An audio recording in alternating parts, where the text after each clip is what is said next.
What up guys, Johnny from Ignite here. Thanks for tuning into another video. Today we're going to be looking at the craft of writing and how to prepare a draft composition for questions that require you to compose and questions that will require you to compose a piece of imaginative, discursive or persuasive writing.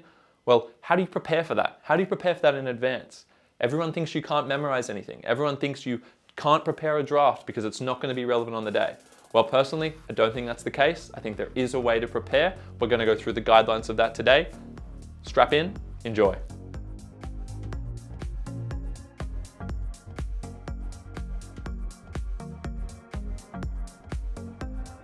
Okay, so when we're dealing with the craft of writing, we're talking about Module C. Whether you're studying advanced or standard English this year, we are talking about Mod C. It's going to account for 20 marks, so 20% of your final HSC exam. And it might even be weighted more than that internally prior to the HSC exam. So it's very important. What I want to focus on is in the paper, when you do craft of writing, you're most likely going to be confronted with two parts. Part A is going to be a create-based question where you actually compose an imaginative, discursive, or persuasive piece of writing. So you actually have to write something creative in that form, and I think you will get a choice between imaginative, persuasive, discursive.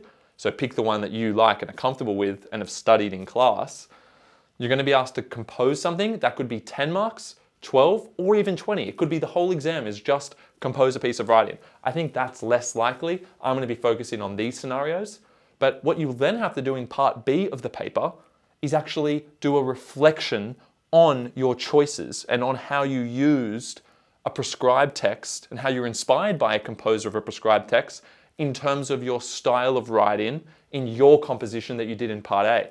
And of course you can see the mark pairings here. Again, I think this is less likely, but possible.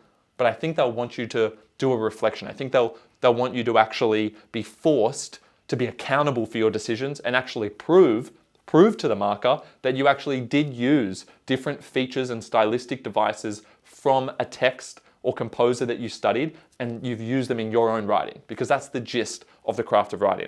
So focusing on those scenarios, in terms of timing on the day, when you're doing this composition, and I'll do another video on how to write a reflection as well, but when you're doing this composition and you're preparing the draft, be prepared that if you got a 10 or 12 mark part A question, you would have 20 to 25 minutes to write it. So in terms of preparing a draft, I think aiming for 20 minutes and no more is the safest way to go to prepare for this. Of course, if we go back and we look at a 20 marker, you'll have 40 minutes to do the section. You get 40 minutes to do the whole section. If every mark is based on a composition, then of course you have 40 minutes on the day to do it. But I think if you were going to prepare a draft and memorize one, and we'll talk about the type of draft that you should learn, you should do that in about 32 minutes, because you always want to allow a nice chunk of time, even after learning a pre-prepared draft, you want to allow a nice chunk of time to just sit there on the day and actually think about the stimulus that you get given and the question that you're asked, and actually mold your answer and craft a response that directly engages with the question throughout. So there's my recommended time allocations. I think you can pump out the reflection statement far quicker than a composition. I think the reflection statement, you can really have a structure prepared and you can know exactly what's going in each sentence. And you can actually memorize something for both of these, I think. You just need to be very well rehearsed at dealing with new stimuli and new questions. But there's my recommendations. I'd actually side more with 25 minutes and 15 minutes. Even if you were given 10-10, I think you should allow a little bit more time for the composition part. I think you can do the reflection quite concisely and in less time, personally.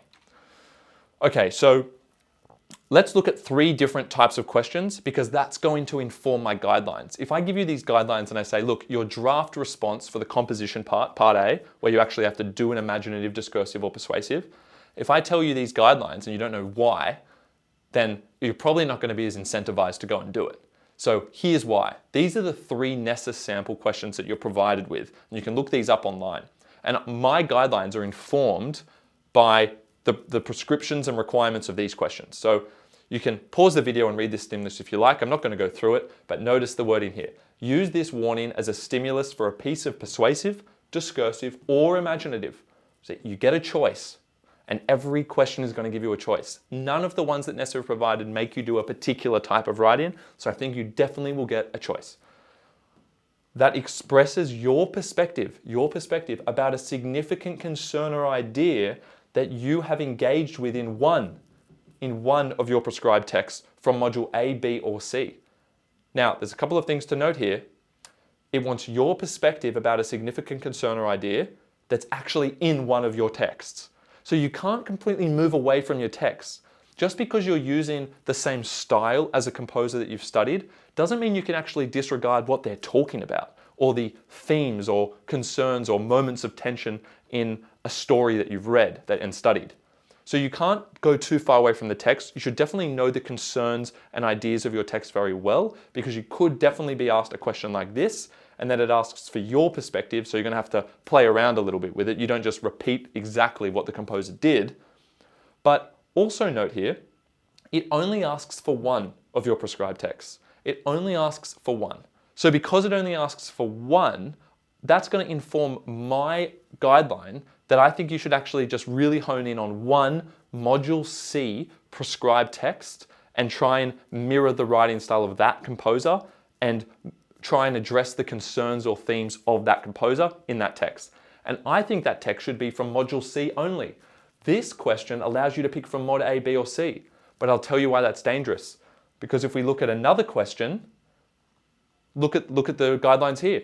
Choose a character, persona, or speaker. Again, engage closely with the text that you choose from one prescribed text that you've studied in. Which module?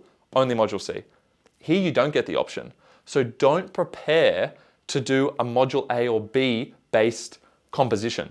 Don't try and be inspired by Module A or B too much, or at least don't focus on that too much in your preparation, because a question could just say Module C. There's no way that a Module C question doesn't ask for a Module C text, but there is definitely a probability, high probability in my opinion, that it won't ask for Module A or B. So you definitely will get Module C, so I think learn one Module C text really well, learn the writing style of the composer, mirror that in your own writing, and when you mirror that in your own writing, in terms of what you're writing to, use a stimulus like this to prepare the response. I actually think this is the best stimulus to prepare for. So pause this, make sure you copy it down. This is in the NESA samples. I would actually personally respond to this and craft a draft that's 12 marks, so 20 takes you, I think if it takes you 20 minutes to write the draft, I think that's perfect. Do a 20-minute draft that answers this, concentrate on a moment of tension in the text. It's getting you to just get to the most critical point of the text and actually use a character, persona, or speaker, whether you're doing, imaginative, even discursive, persuasive, whatever text type you've studied and want to replicate, it doesn't matter. Choose a key moment from it. Choose a key moment from it and express thought processes in some way that suits you, and tie it all directly to the one text. Okay, hopefully I'm making this clear. Choose one Module C text. Choose a text that has a writing style that you like. Don't choose a text that's a speech that teaches you how to write persuasively if you don't want to or feel comfortable writing with persuasive writing style. Okay? Don't choose that. Go and choose a story if you want to write imaginatively. Go and choose some other discursive piece if you want to write discursively. But hone in on that text, hone in on that one text that's from Module C, it's in the prescribed text list, and try and respond to this question. I think this is the best one that you could prepare and memorize a draft for, okay? Notice me going crazy on the memorize there. You really should learn it. You really should learn it well. And then what you do once you learn it is you then try and respond using that learnt draft to these other parts, to these other sample questions, and even create new stimuli for yourself. Give yourself a new quote and try and force yourself to use what you had there to other ones. Okay, the last one here, again, pause it if you want to read that, but just notice this. Use this sentence as a stimulus for the opening of an imaginative, discursive, or persuasive. What do you notice? You get a choice. There's no question that doesn't give you a choice. So you really need to not waste your time trying to learn, oh, this is how you write discursively. Here's the sample. This is how you write persuasively. I wouldn't waste my time in the preparation doing that. Focus on the one that you like and draw upon a prescribed text that you've studied that uses that style. That begins with the end. Okay, so you get a good stimulus there. That's a good one to practice with. In your response, you must include at least one literary device or stylistic feature that you have explored during your study of a prescribed text in Module C. Again, limited to Module C. You can't draw upon Module A or B here. You'll be exposed in the reflection part, which is going to be 10 marks as well. Part B to this will be 10. And it's going to say, talk about how you've used a literary device or stylistic feature. You're going to actually have to identify what one you've used. So another part of my guideline is going to be that when you draft your composition, again, if you do it in response to the preferred one, if you do a response to this, use 2 stylistic features of the composer that you're studying, right? So we'll talk about that in a second. Let me move on here to my draft guidelines.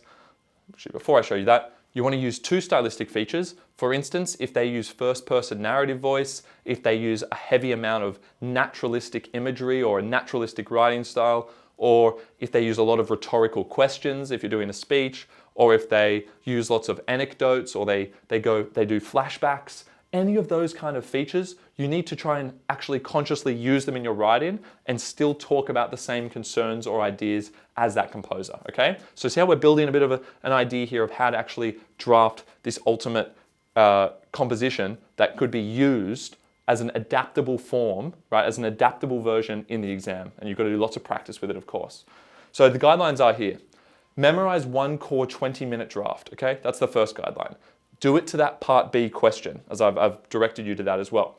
I would also suggest doing a 32-minute draft, an extended version, just to hedge against the risk of getting confronted with a 20-mark composition question. I think it's far less likely, again, I'm willing to, you can hold me to account to that after the HSC comes out. If you just get a 20-mark composition question, I think it's way less likely, and you can say, you didn't predict it. I don't predict that will happen this year. I think you'll get a 2-part question that has a reflection. And it's on record here me saying that, but I'm also here saying that I would still prepare for that 20-mark question. So I would be hedging all my risks, right? I would be actually protected against the risk of there being a 20-marker. So I won't just have this short response that isn't going to be sufficient for a 20-mark question. I'm going to have both. That's my strategy. Now, the 20-minute is for the 10, 12 marker, 32 for the 20. Just note here, in practice, it actually might be easy to write a more extended first draft that does the 32-minute requirement, and then you go back through it and cut it down and find a 20-minute version that you can make out of it. So when you do this drafting, you're going to memorize 2 versions. The version I would actually write first is the extended one, the 32-minute, and then you can find the most critical section that you could use for the 20-minute draft in case you get a 10 or 12 marker. Okay, what to include in your core drafts? Pretty clear now from all these sample questions that you need at least 2 stylistic features of your preferred prescribed text, your preferred text. Use the one that you like the most that has the writing style you're going to adopt. 2 stylistic features, meaning narrative voice, flashbacks, anecdotes, rhetorical questions. If there's lots of repetition in one, if that's something they do all the time, use that. You can talk about the engagement with the reader. Perhaps they're always talking to us. They use you a lot. There could be lots of different devices they use. Pick 2 of those and try and integrate those into your writing. Okay, do not rely on other modules. Don't rely on module A or B. You saw that only 1 question asked about that and the other 2 didn't allow you to use it. So you can still get helped by module A and B in terms of just your writing in general, but you need to hone in on 2 stylistic features from a module C text. Use the writing style you prefer. This is important. You saw that all the questions gave you a choice, right? None of them said you have to write an imaginative, you have to write a discursive. I would be very, very surprised if that happened because some schools are not going to write texts that are like discursives or persuasives. Schools only have to pick 2 prescribed texts to teach. What if one's imaginative based and one's persuasive based? What if one's a speech that is very persuasive and what if one is a story that's very imaginative? How is that preparing you for discursive? Okay, so if they only have to teach you 2, I can't see them asking you for all 3. And that's my rationale for it anyway, and I didn't see it in the sample questions either, so I think you can pick the one you like, don't worry about the others. Hopefully I'm not proved wrong in that event. One significant moment or concern. Yeah, I would pick that moment of tension or the key moment, the key concern of the composer, because you saw that coming up in a couple of questions. So focus on that, keep your draft composition. I told you what you should do it in response to, but keep that draft composition close in terms of what it's exploring and the characters used or the voice used. Keep it close to the text that you're actually basing it off. Okay, that's really key. But offer a new perspective. Okay, offer some new perspective. Don't just repeat what they're saying. Don't just rewrite a section of the text.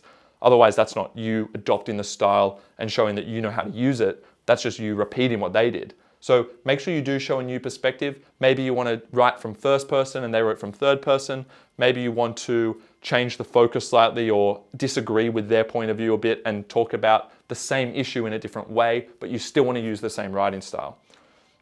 And the last thing here is you want to use one significant character, persona, or voice from the text. You can see we need to still draw upon the text in terms of who we're talking about and the perspectives that we're using, and also the moments and concerns that we're exploring. So to that extent, you need to know the text very well, but you can do all this in your preparation. Become very familiar with these things. Try and use them in that draft piece of writing to that stimulus that I told you to use, and make sure that when you do your composition, you actually consciously use 2 stylistic features, because you're going to be forced to account for that in the reflection, where you'll have to talk about it. Okay, now I know that's a lot to take in, gone through a fair bit there, but I wanted to do a comprehensive deconstruction of the sample questions and how that relates to your preparation. I do think you can do a draft in this way, and I think that you can very much memorize that and then practice lots of different questions, get used to doing different modified versions. Don't get too attached to the memorized version. I don't expect you to regurgitate it word for word at all, but I think having it there will give you a nice safety blanket, a nice structure to use, and then you would have already been well practiced and you'll have the skill set to address other stimuli on the day and other questions. Okay, so I hope you enjoyed that. Please like and subscribe if you did. Leave any comments if you're still unsure about anything. Otherwise, we will see you in the next video. All the best with your studies.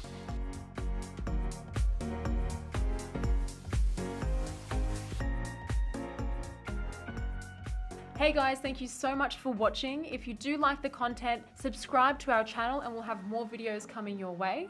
That's right, guys. Thanks for watching. And please make sure you check out our online resource database. We've had a team of state rank achievers and heads of English put these together for you, covering everything from essay structures and examples all the way through to craft of writing and comprehension skills. So check them out at ignitehse.com.au, and we look forward to seeing you in the next video.